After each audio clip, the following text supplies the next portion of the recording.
Salut tout le monde, comment allez-vous? Aujourd'hui, on va parler de choses qui fâchent. Oui, j'ai beau aimer Disneyland Paris, il y a des choses que je ne supporte pas ou que vous ne supportez plus parce qu'on en a parlé ensemble en live. Et c'est vrai que j'ai décidé de faire cette vidéo parce que j'ai beau aimer être passionné de Disney. Parfois, sur le parc Disneyland Paris, il se passe des choses qui ne devraient pas se passer. Et c'est pas forcément à cause du parc. Bon, bref, on en parle tout de suite.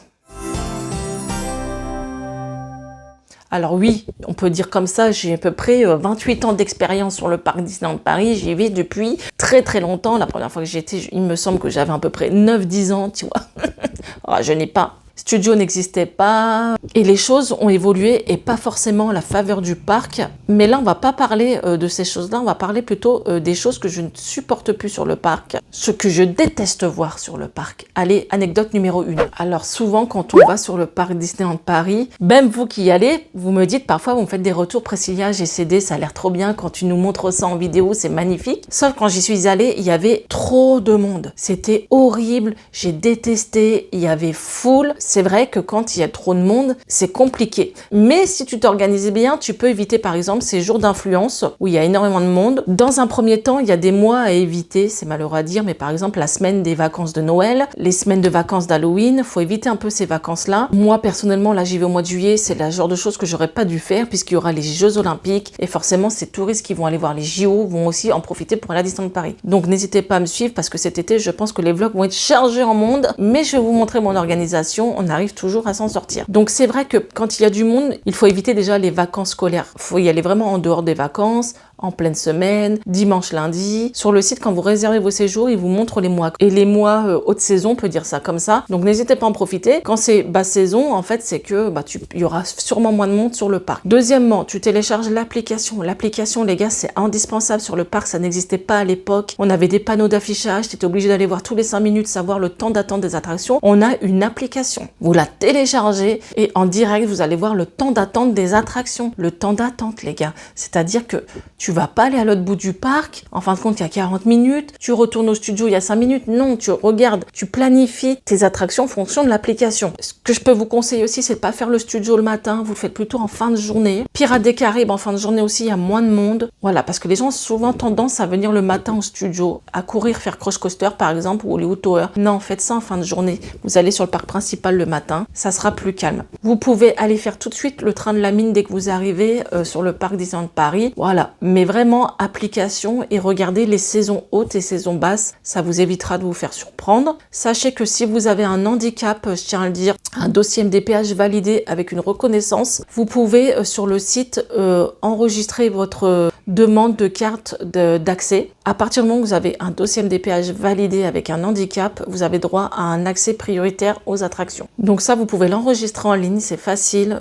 Vous devez juste importer une photo, prendre votre dossier MDPH, pas une photocopie, le vrai. Hein. Donc faites attention parce que c'est un peu un petit trésor ce truc-là. Si tu le perds, c'est un peu compliqué pour les démarches. Mais voilà, vous prenez l'original, vous allez au City Hall, à votre hôtel ou à Disney Studio. Et là, ils vont vous donner une carte d'accès. La carte d'accès vous permettra de pas faire la queue ou d'en faire mais moins, mais je tiens à le dire parce que beaucoup ne le savent pas, donc ça peut servir pour limiter justement le temps d'attente aux attractions. C'est un droit, si vous avez droit à un dossier MDPH avec un handicap, c'est que vous avez un handicap, c'est un droit, autant l'utiliser. Deuxième petite chose que l'on déteste, alors c'est pas moi qui l'ai vu, mais une abonnée me l'a dit en live, j'étais choquée. Les gars, faut arrêter là, c'est passé dans l'excès, c'est de pire en pire, c'est le genre de choses qu'on ne voyait pas avant. Ne faites pas faire pipi vos enfants sur l'herbe. Des adultes quand même font faire pipi leurs enfants dans l'herbe. Donc c'est une abonnée qui a vu ça la semaine dernière. Elle a vu que quelqu'un faisait uriner son enfant sur le gazon de Disneyland Paris. Déjà le gazon, on n'a pas droit de s'asseoir, on n'a pas droit de pique-niquer dessus, on n'a pas droit de marcher dessus. De base, c'est une déco, ils entretiennent, ils mettent des fleurs, il n'y a pas un pet de mauvaises herbes, tu vois. Et il y en a vraiment, ils prennent des plaids et ils s'installent et pique-nique party. Les gars, déjà le pique-nique est interdit sur le parc, mais toléré. C'est-à-dire que tu as le droit de pique-niquer dans un petit coin, tu n'embêtes personne et tu jettes pas tes résidus par terre, tu mets bien la poubelle. Bon bref, t'as compris. L'herbe, c'est pas fait pour uriner, pique-niquer ou faire la sieste dessus. Ça arrive très souvent que les gens fassent la sieste dessus. Non, ce n'est pas fait pour et c'est vrai que ça, c'est insupportable. Voilà. Il y a des coins d'ombre, il y a des bancs et surtout, il y a des toilettes tous les 2 mètres. Il y a des toilettes pour les enfants, il y a des coins pour enfants. C'est pas ce qui manque sur le parc. Les poubelles, des bancs et des toilettes, il y en a partout. Donc je trouve ça intolérable de voir ça sur le parc. Un truc que l'on déteste, donc c'est une abonnée qui m'a dit ça. Elle m'a dit Tennessee, j'étais au Newport Bay et une dame nageait à poil dans la piscine.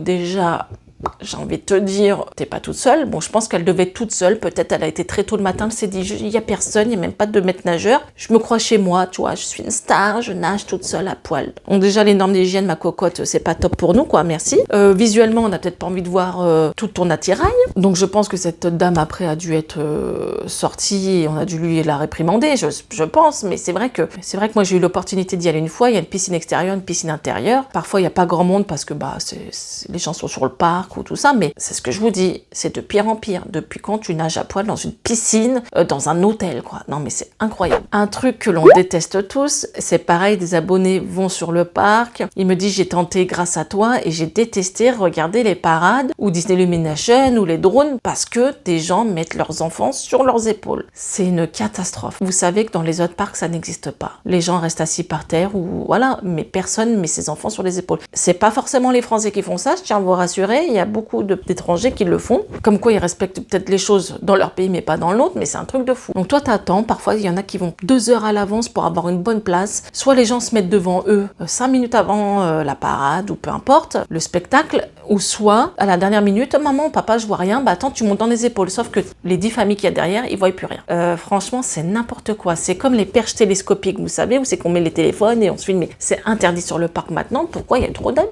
Pendant les parades et machin, tout le monde avait son truc, non mais tu nous emmerdes visuellement, tu nous pollues le spectacle, on n'a pas envie de voir les cheveux de ton enfant, on n'a pas envie de voir les perches télescopiques, moi aussi j'ai des enfants, donc soit je m'y prends à l'avance, je prends une bonne place, en aucun cas déjà physiquement je peux pas les porter, et même quand ils étaient petits, porter à bras, oui, j'ai déjà porté mes enfants, mais mettre dans les épaules, non. C'est tellement égoïste de faire ça, tu ne penses pas aux gens derrière toi, qu'ils ont attendu, qui sont là depuis un moment, parce que souvent pour les spectacles, t'attends quand même un moment. C'est fatigant déjà physiquement et psychologiquement de dire c'est long, quoi. Les enfants, c'est quand que ça commence. Toi, parfois c'est un peu pénible. Et hop, à la dernière minute, bah, celui devant, il met son gosse dessus. Et parfois, tu peux dire excusez-moi, je vois rien. Soit la personne s'énerve, soit elle te calcule pas, mais le manque de respect total. Je sais pas si vous avez déjà eu cette expérience sur le parc, n'hésitez pas à me dire, mais moi je l'ai déjà vécu et je trouve ça intolérable. Chose que l'on déteste sur le parc. Alors moi, je suis pas une fumeuse. Aladin fume, donc sachez qu'on a un parc où c'est qu'on a des coins fumeurs. Alors c'est vrai qu'à l'époque, je crois qu'il n'y en avait pas. Les gens fumaient comme ça sur le parc. Maintenant, il y a vraiment des coins fumeurs. Il y en a plusieurs au studio et au parc Disneyland. N'hésitez pas à en profiter. Sachez que notre parc a des coins fumeurs. Il y a d'autres parcs Disney dans le monde où il n'y a même pas de coins fumeurs du tout. C'est-à-dire que les fumeurs n'ont même pas le droit de fumer du tout sur le parc. Donc on a quand même cette opportunité-là.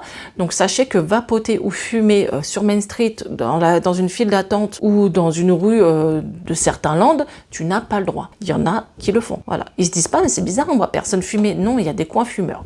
Donc c'est vrai que, mais moi, Aladin qui fume, à chaque fois, il dit il y a un coin fumeur, je vais fumer ma clope. Voilà, sachez-le que c'est vraiment irrespectueux de jeter ses mégots par terre. Le parc est nickel. Il y a toujours quelqu'un pour ramasser plein de petites choses par terre. Ils essayent que le parc soit super propre et les mégots par terre, c'est pas top. Et même quand tu fumes dans une file d'attente, sache qu'il y a énormément d'enfants. C'est pas bien. Franchement, c'est vraiment un manque de respect. Donc voilà, il y a des coins fumeurs sur le parc. N'hésitez pas à en profiter pour aller fumer votre post-clope. C'est pareil, pourquoi ils ne vendent pas de chewing-gum sur le parc? Pour éviter que les gens crachent leur chewing-gum par terre. Et oui, ça arrive. Donc voilà, c'est pour ça qu'on n'a pas de chewing-gum en vente dans les boutiques de bonbons, par exemple, Disneyland Paris, parce que malheureusement, les gens cracheraient leur chewing-gum par terre. Il faudrait gratter le sol et ramasser ça. C'est vraiment aussi un manque de respect. Ils ont prévu le coup et franchement, je pense qu'ils ont bien fait. Donc voilà pour ces 5 anecdotes vécues par moi ou des abonnés sur le parc. Qu'est-ce que vous en pensez? Franchement, parfois, il y a des choses quand même inadmissibles. Je trouve sincèrement que plus les années passent, plus les gens deviennent irrespectueux. C'est dingue, c'est dingue. J'ai vu l'évolution et pas forcément bien. Donc on peut reprocher certaines choses à Disneyland Paris comme les augmentations. Voilà, il y a des choses qui existaient, qui n'existent plus, tout ça. Mais là, niveau respect,